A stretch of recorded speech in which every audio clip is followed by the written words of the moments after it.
In today's video, I'm going to teach you how to give remote control in Google Meet. We're going to use Chrome Remote Desktop alongside your Google Meet call. This method is reliable, secure, and great for quick help sessions, training, or troubleshooting when you need someone to take control of your screen for a moment. First, make sure both people have the Chrome Remote Desktop extension installed in the Chrome browser. This is important because it's what enables keyboard and mouse control between devices. If you don't have it yet, open Chrome, visit the Chrome Web Store, and add Chrome Remote Desktop. It takes just a minute.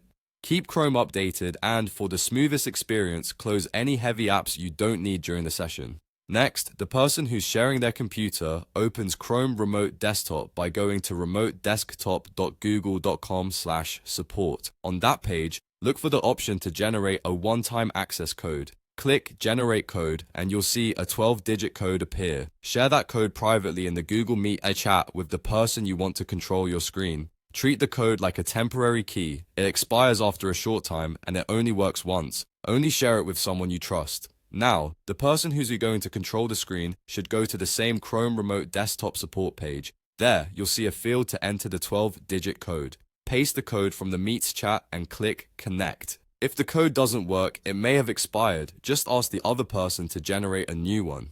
A stable internet connection on both sides helps reduce lag and makes the cursor feel more responsive. Finally, the person sharing their computer will see a prompt asking them to approve the connection. Review the request and click to accept.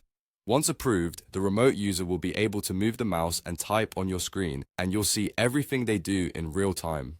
You remain in control at all times. You can wiggle your mouse to take over or click Stop Sharing in the Remote Desktop panel to end access immediately.